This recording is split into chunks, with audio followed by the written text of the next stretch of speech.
সন্নিপাত মানে দুই বা ততোধিক ঘটনার মধ্যে মিল। পৃথিবীতে প্রতিনিয়ত নানা ধরনের ঘটনা ঘটে চলেছে, কিন্তু কিছু কিছু ঘটনার মধ্যে এত বেশি মিল খুঁজে পাওয়া যায় যেগুলোর কথা জানলে তুমি অবাক হবে। আর সেই ঘটনাগুলোর মধ্যে এত বেশি মিল কিভাবে সম্ভব তার সদুত্তর কিন্তু বিজ্ঞানও দিতে সক্ষম হয়নি। তো চলো শুরু করা যাক আজকের বিষয়।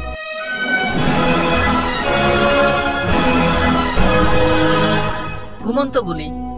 বন্দুক থেকে বের হওয়া গুলির গতিবেগ সেকেন্ডে 1100 থেকে 1200 ফুট হয়, আর আধুনিক বন্দুকগুলোতে গুলির গতিবেগ আরো বেশি, 3500 থেকে 4000 ফুট প্রতি সেকেন্ডে। কিন্তু জানলে অবাক হবে, ইতিহাসে এমন একটি গুলি আছে যেটি টার্গেটে পৌঁছাতে কয়েক বছর সময় নিয়েছিল। হ্যাঁ বন্ধুরা, একদম ঠিকই শুনেছ, আমেরিকার ইতিহাসে এমনই একটা ঘটনা রয়েছে। আমেরিকার টেক্সাস রাজ্যের ঘটনা। 1883 সালে চালানো গুলি কয়েক বছর পর গিয়ে টার্গেটে হিট করে। 1883 সালে টেক্সাসের যুবক হেনরি জিগল্যান্ড তার গার্লফ্রেন্ডকে ধোঁকা দেয়। মেয়েটি কষ্ট সহ্য করতে না পেরে আত্মহত্যা করে। কিছু সময় পরই মেয়েটির ভাই রাগান্বিত অবস্থায় হেনরির বাড়ির সামনে পৌঁছায় এবং তার বোনের মৃত্যুর জন্য দায়ী হেনরিকে তাক করে গুলি চালায়। হেনরি মাটিতে লুটিয়ে পড়ে। তারপর মেয়েটির ভাইও নিজেকে গুলি করে এবং মারা যায়। মজার বিষয় হলো, হেনরি মারা যায়নি, গুলিটি তার গা ঘেঁষে চলে যায় এবং সে সামান্য আহত হয়, আর গুলিটি পিছনে একটি গাছের মধ্যে ঢুকে যায়। এই ঘটনার পর হেনরি নিজেকে পৃথিবীর সবচেয়ে ভাগ্যবান ব্যক্তি বলে মনে করত। পরবর্তী সময়ে হেনরি সুখে সংসার করছিল। কিছু বছর পর তার বাড়ির কাজের জন্য কাঠের প্রয়োজন হয়। হেনরি তার বাড়ির সামনের গাছটি কাটার কথা ভাবে। গাছটি আয়তনে খুব বড় হয়, গাছটি কাটতে অসুবিধা হবে ভেবে গাছের গোড়ায় হেনরি ডিনামাইট বিস্ফোরণ করে। বিস্ফোরণ হতেই কয়েক বছর আগের গুলিটি পুনরায় পূর্বের গতি ফিরে পায় এবং সোজা এসে হেনরির মাথাভেদ করে ঢুকে যায়। সঙ্গে সঙ্গে হেনরির মৃত্যু ঘটে। এটা কিভাবে সম্ভব হলো তার কোনো ব্যাখ্যা কারো জানা নেই। গুলিটির তো নাম ছিল না, তবে আমি নাম দিয়েছি ঘুমন্ত গুলি, যা প্রায় 20 বছর ঘুমিয়ে থাকার পর টার্গেটে হিট করে। যমজ ভাইয়ের ঘটনা। আমেরিকার ওহিও রাজ্যের দুই যমজ ভাই, যারা জন্মের পর থেকে আলাদা হয়ে যায়। দুই আলাদা আলাদা পরিবার তাদের দত্তক নেয়। দুজনই একে অপরের থেকে অজানা ছিল। দুই পরিবারই তাদের দত্তক নেওয়া শিশুদের নাম রেখেছিল জেমস। দুই জেমসই অজান্তে আলাদা আলাদা বড় হতে লাগলো। দুজনেই ল নিয়ে পড়াশোনা করলো। দুজনেরই বউয়ের নাম ছিল লিন্ডা। দুজনেরই একটা করে ছেলে ছিল, যাদের নাম ছিল অ্যালান। দুজনই নিজ নিজ বউকে ডিভোর্স দেয় এবং পুনরায় বিয়ে করে, আর দুজনেরই নতুন বউয়ের নাম ছিল বেটি। দুজনই একটা করে কুকুর পুষত, আর আশ্চর্যজনকভাবে দুটি কুকুরেরই নাম ছিল টয়। 40 বছর আলাদা থাকার পরে তাদের দেখা হয়। তারা অবাক হয়ে যায়। তারা ভাবতে থাকে এত বছর দূরে থাকার পরও তারা যেন খুব কাছেই ছিল। 4 বন্ধুর ঘটনা।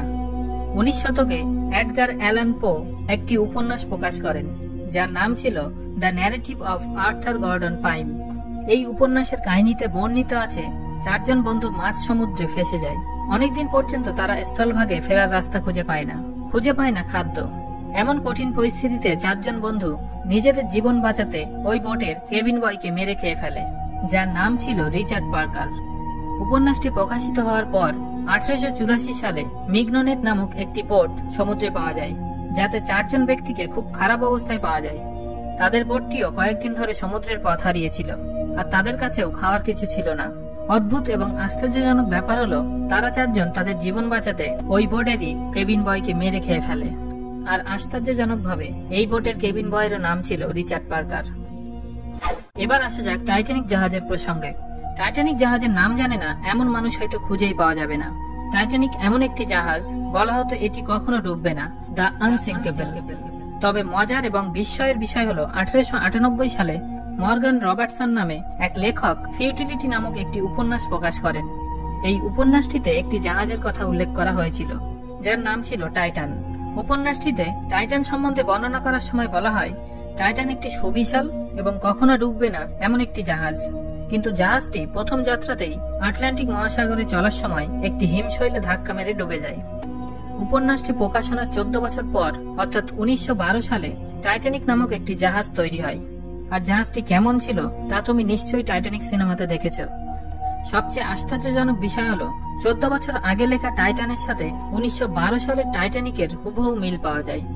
আয়তন এবং আধুনিকতার হিসেবে দুটো জাহাজকেই আনসিঙ্কেবল বলা হয়েছিল। দুটো জাহাজই খুব লাক্সারিয়াস ছিল। দুটো জাহাজই প্রথম যাত্রায় আটলান্টিক মহাসাগরের মধ্য দিয়ে যাচ্ছিল। দুটো জাহাজই এপ্রিল মাসে তাদের প্রথম যাত্রা শুরু করে। দুটো জাহাজই হিমশৈলে ধাক্কা মেরে ডুবে যায়। শুধু তাই নয়, দুটো জাহাজেই প্রায় 2500 যাত্রী ছিল। দুটো জাহাজেই তুলনামূলক কম লাইফ বোট ছিল। এবার প্রশ্নটা তোমাদের দিকেই ছুড়ে দিলাম, উপন্যাসটি কি টাইটানিকের কোনো পূর্বাভাস ছিল নাকি অন্য কিছু? তোমার মতামত কমেন্ট করে জানাও। এছাড়া তোমার লাইফে যদি এমন কোনো কোইন্সিডেন্স ঘটে থাকে আমাকে জানাতে পারো। বন্ধুরা, আজকের ভিডিওটি ভালো লাগলে লাইক করো। এই ভিডিওতে 5000 লাইক এলে এর দ্বিতীয় পর্ব বানাবো। সেটা তাড়াতাড়ি সম্ভব হবে যদি তুমি হোয়াটসঅ্যাপ বা ফেসবুকের টাইমলাইনে ভিডিওটির লিংক শেয়ার করো তবেই। তুমি যদি এই চ্যানেলে নতুন হও তাহলে সাবস্ক্রাইব করো রহস্য রোমাঞ্চকর ভিডিওগুলোর নোটিফিকেশন সবার আগে পেতে।